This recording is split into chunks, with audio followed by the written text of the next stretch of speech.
જય માતાજી મિત્રો, કેમ છો? તો આજે સ્વાગત છે તમારું અમારા નવા એક ફર્સ્ટ બ્લોગ પર. આ છે અમારી ચારમી. આ પાછળ છે નુનુ. નુનુ હાય હાય. આ મારી નુનુ છે, આખો દિવસ ફોન જોજો કરે છે. અને આ નુનુ મમ્મી છે, હવે જમવાનું કાઢે છે ને અમે લોકો જમવા બેસીએ છીએ. જેને બી જમવું હોય એ લોકો આવી જાઓ ફટાફટથી. તમે લોકો જોઈ શકો છો કે જમવામાં શું શું છે. અરે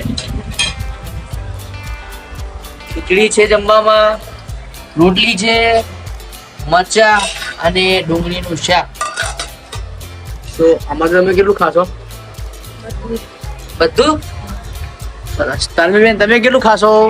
બધું. શું શું ખાવાનું તમારે? બધું એટલે ખીચડી, શાક ખીચડી. હા. નુનુ હાય. આ આખો દિવસ ફોન જોયા કરે છે. હવે અમે લોકો જમવા બેસશું. તો ગાઈસ, જેને પણ જમવું હોય એ લોકો આવી જાઓ. ચાલો મળીએ આપણા નેક્સ્ટ બ્લોગમાં. ત્યાં સુધી જય માતાજી.